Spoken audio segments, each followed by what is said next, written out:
Na dňu nocí bez ozvěn jsem zbíjala svůj stín. Z prázdných dlaní, z cizích jmen letěla nový den.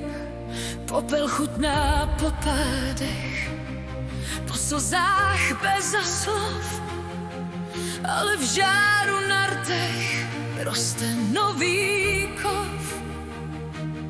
Když všechno schoří, nezmizím, já v ohni znovu zazním.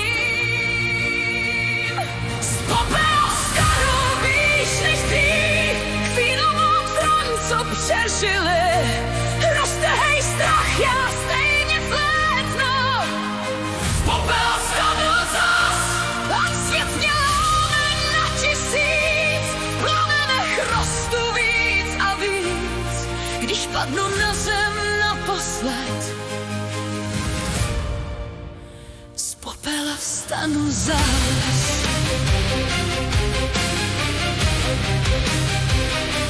Jména psaná do prachu vítr už odnesl. Teď stojím v novém vzduchu a slyším vlastní hlas. Každá jizva svítí tmou, každý bát mě zved. Nejsem tím, co spálil proud, jsem tím, co přežije hned.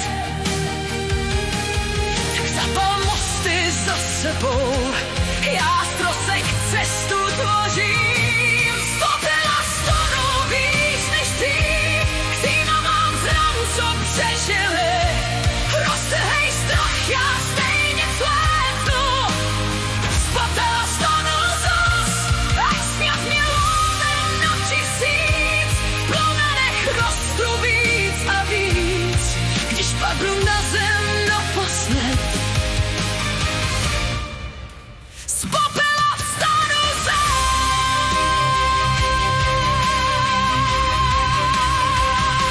Nezhasnu, i když vítr řve, nezmizím v cizí tmě. Já jsem hlas, co přežil pád, co znovu chce znít dál. Teď hořím, slyš ten žár, co rozčínal tvůj strach. Já vstávám, v křídlech mám prachy jas. Z popela vstanu výš než dřív, ať mě svět znovu rozdrtí. V každém pádu nový začátek. Z popela vstanu zas, teď letím dál bez okovů, v plameni vlastních zázraků. A dokud srdce nezmlkne, z popela vstanu zas.